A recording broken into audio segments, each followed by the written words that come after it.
Let me tell you the story of Varruk, a half-orc warlock whose shadow cut deeper than any blade, and whose path through ruin wove a tapestry of hope and betrayal.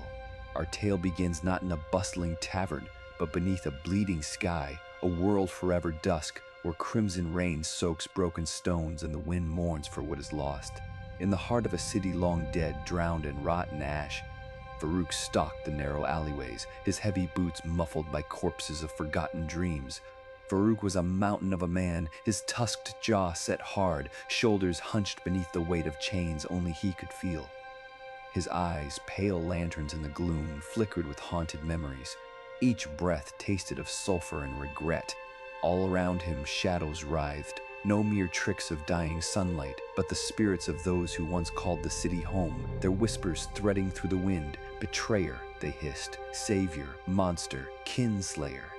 Once, the city had been a beacon of arcane wisdom, where sorcerers and scholars plucked mysteries from the weave itself.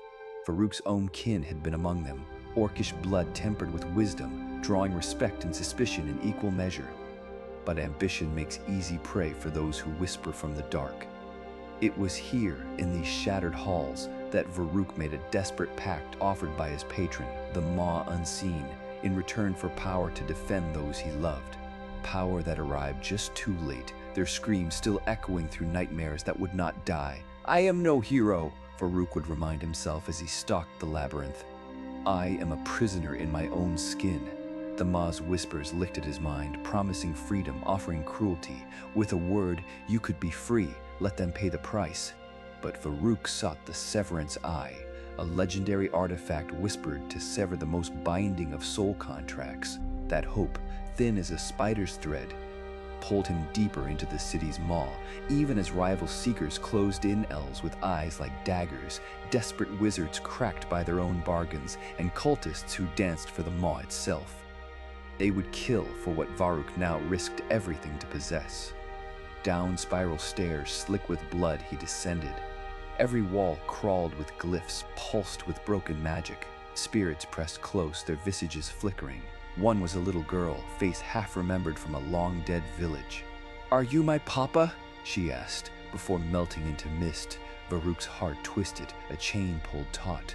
"Why do I still hope? What is left to free?" In the shattered heart of the city, cradled in a cathedral of blackened bone, the Severance Eye pulsed with an unclean light. Varruk could sense it was alive, hungry. With every step he took toward it, the Maw's voice grew louder. "Feed your freedom. Give me what I crave. Give me them." His hand hesitated, rough fingers trembling above the artifact. He saw within its depths the faces of those who'd helped him. Innocent souls, an old dwarven sage who taught him mercy, a thief boy who'd risked death for a crust of bread, the desperate few who'd sheltered him from rival hunters. The city was not empty of hope, even now.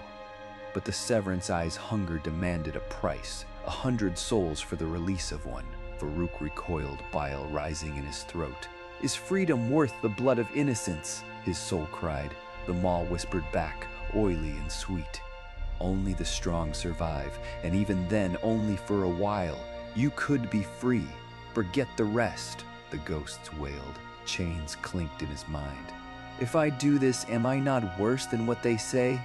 Am I to become the very nightmare children fear?" A voice stirred within a memory of his mother's lullaby, soft and stern. "A true warrior stands not for themselves, but for those whose voices are lost to shadow." Rival factions flooded the cathedral. Spells flared, steel clattered, blood soaked the stones. Varruk fought, wild and desperate, never once stepping from the artifact's gaze. As dust settled, survivors, the innocent, the greedy, the damned watched as Varruk slumped to his knees, the Severance Eye inches from his grasp. He closed his eyes, breathing deep, feeling again the choke of the Maw's chain. "To break my torment," he said, voice shaking. "I would damn 100 souls, their screams would build my freedom. But if I do nothing, their hope dies here because of me." It was in that hour, between dying pulses of the Severance Eye and the Maw's rising hunger, that Varruk made his final choice. A knife-edged decision between annihilation and cowardice. With slow hands, he reversed the artifact's gaze, pressing it to his own chest. Its magic lashed out, searing pain brighter than the bleeding sky. Varruk felt his soul peel away layer by burning layer, offered in ransom so that no innocent need pay the price. The chains broke, writhing and dissolving to nothing in a storm of visions and regret. "Better I become the void," he whispered, "than let another soul be lost." Suddenly, the Severance eye shattered, its hunger sated. A pulse surged through the city's bones, ghosts scattering, the bleeding sky faltering for the briefest of moments. For the first time in a generation, the wind sighed untainted through shattered spires. Those who lived watched as the warlock's form crumpled, empty eyes filled with peace and loss. In the silence that followed, the city waited for dawn. It never came. The heavens still wept, but the shadow's hunger was starved. Rumors grew of a half-orc warlock who chose oblivion over murder, who broke his own curse at the price of himself. His spectral memory lingered in the wind, less a ghost, more a warning, more a hope. What would you have done faced with such a choice? Tell us your answer in the comments, and if you have a tale worth telling by firelight, let us know. Like, subscribe, and join us again for tales where hope and sorrow walk hand in hand on Tales from the Tavern Table.